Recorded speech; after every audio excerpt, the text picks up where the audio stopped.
Taste the Daily. Chengalpattu மாவட்டம் சித்தாலப்பாக்கம் அரசு பள்ளியில் மர்ம பொருள் கலக்கப்பட்ட தண்ணீரை குடித்த 10ஆம் வகுப்பு மாணவிகளுக்கு தொடர் வாந்தி மயக்கம் ஏற்பட்ட அதிர்ச்சி சம்பவம் அரங்கேறியுள்ளது. சித்தாலப்பாக்கம் அரசு பள்ளியில் 10ஆம் வகுப்பு படிக்கும் 4 மாணவிகள் சக மாணவி வைத்திருந்த பாட்டில் தண்ணீரை குடித்துள்ளனர். உடனே அவர்களுக்கு நெஞ்செரிச்சல் ஏற்பட்டு தொடர்ந்து வாந்தி எடுத்து மயக்கமடைந்தனர். இதையடுத்து குரோம்பேட்டை மருத்துவமனையில் மாணவிகளுக்கு சிகிச்சை அளிக்கப்பட்டு வருகிறது. இந்நிலையில் மாணவிகள் குடித்த தண்ணீரில் துர்நாற்றம் வீசியதாகவும் மஞ்சள் நிறத்தில் ஏதோ கலந்திருந்ததாகவும் கூறப்படுகிறது. பாதிக்கப்பட்ட மாணவிகள் விளையாட சென்றபோது அதில் ஏதேனும் கலக்கப்பட்டிருக்கலாம் என பெற்றோர்கள் சந்தேகிக்கின்றனர். இவங்க தண்ணி காலியாச்சு, இன்னொரு பொண்ணோட ஃப்ரெண்டு அவங்க வாட்டர் கேன்ல இருந்து தண்ணி குடிச்சிருக்காங்க. ஆனா குடிக்கும் போது ஒரு மாதிரியா இருக்குன்னு என் பொண்ணு சொல்லியிருக்கா. அதே மாரி அந்த பசங்க தாகமா இருக்குன்னு எடுத்து 3 பிள்ளைங்க சேர்ந்து குடிச்சிருக்காங்க. மறுபடியும் குடிக்கும் போது தலை சுத்தல ஒரு மாதிரி வாந்தி வர மாதிரி இருக்கு, குடிக்காதீங்க அப்படின்னு என் பொண்ணு சொன்னோன்னே எல்லாம் குடிக்காம நிறுத்திட்டாங்க. அந்த குடிச்ச உடனே தொண்டை எரிச்சல், உடம்பெல்லாம் ஒரு மாதிரியா வயிறுலாம் வலிக்குதுன்னு சொல்லிட்டு கத்திட்டாங்க. ஒரு மஞ்சள் கலர்ல ஒரு எண்ணெய் பிசு அப்படி ஒரு மாதிரியா இருந்தது, யூரின் வாசனை வந்தது அப்படின்னாங்க. ஆனா முழுசா எதுவும் எங்களால சொல்ல முடியாது அப்படின்ட்டு சொல்லியிருக்காங்க.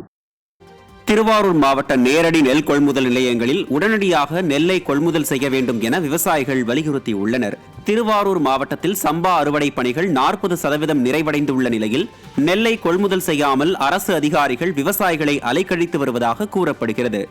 அறுவடை செய்யப்பட்ட நெல்லை கொள்முதல் செய்யாமலும் கொள்முதல் செய்யப்பட்ட நெல்லை சேமிப்பு கிடங்கிற்கு கொண்டு செல்லாமலும் அதிகாரிகள் அலட்சியத்துடன் இருப்பதாக விவசாயிகள் குற்றம் சாட்டியுள்ளனர். மேலும் ஒரு நாளைக்கு 600 மூட்டைகள் முதல் 750 மூட்டைகள் வரை மட்டுமே கொள்முதல் செய்யப்படுவதாகவும் நெல் மூட்டைகளை பாதுகாத்து வைப்பதற்கு போதுமான வசதிகள் இல்லை என்றும் விவசாயிகள் வேதனை தெரிவித்துள்ளனர். இந்நிலையில் நெல்லை உடனடியாக கொள்முதல் செய்யாவிட்டால் வரும் 10ஆம் தேதி நுகர்பொருள் வாணிப கழக மண்டல அலுவலகத்தை முற்றுகையிடப் போவதாக விவசாயிகள் எச்சரிக்கை விடுத்துள்ளனர். திருவாரூர் மாவட்டம் ஃபுல்லாகவே எல்லா டிபிசிலுமே கொள்முதல் செய்யப்பட்ட நெல் கடனுக்கு போகவே இல்லை. இது மிக பெரிய அலட்சியமான போக்கா இருக்குது. இன்னைக்கு 40% தான் அறுவடை முடிஞ்சிருக்கு. திருவாரூர் மாவட்டத்தில் அறுவடை முடிஞ்சது 40% தான், நமக்கு 60% இருக்குது. நீங்கள் இப்போயே இப்படி பண்ணிக்கிட்டு இருந்தீங்கன்னா என்ன பண்ணுறது சொல்லுங்கள்? விவசாயிகள் மத்தியில் மிகப்பெரிய கொந்தளிப்பு ஏற்படுத்துது. ஒரு நாளைக்கு 600-500 சுப்பம் பிடிச்சிங்கன்னா இப்போ ப்ரைவேட்டில் நெல் போட முடியாது. நெல் வியாபாரி வெளியில் நெல் விலை போல டிபிசியில் தான், அரசு கொள்முதல் நிலையத்தில் தான் விவசாயிகள் நெல் போட்டாலும் ஒரு வழியாக கிடையாது விவசாயிக்கு. இதை உடனே அரசு, மத்திய மாநில அரசு நடவடிக்கை எடுத்து ஒவ்வொரு கிடங்கில் இதில் இருக்கிற நேரடி நெல் இருக்கிற இதுலையும் நெல்லை உடனடியாக கடனுக்கு ஏற்றணும். இதை விரைந்து செய்யணும். இல்லைன்னா திங்கக்கிழமை அன்னைக்கு நுகர்பொருள் வாணிப பொது மண்டல மேலாளர் அலுவலகத்தை விவசாயிகள் சார்பாக நாங்கள் முற்றுகையிடுவோங்கிறத கடுமையான கண்டனம் தெரிவிச்சுக்கிறேன். ஆலாச்சேரி சென்டரில் சார் நெல் பிடிக்கிறாங்க, கொள்முதல் பண்ணுறாங்க, ஆனால் மூவ்மெண்ட்ஸே கிடையாது.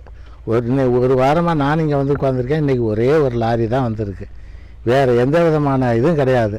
அவங்க பிடிக்கிறதுக்கு வாய்ப்பே கிடையாது. அறுவடையே நிறையா கிடக்குன்னோம், தங்கி கிடக்கு. அது கொஞ்சம் மூவ்மெண்ட்ஸ் பண்ணால் நல்லாயிருக்கும்.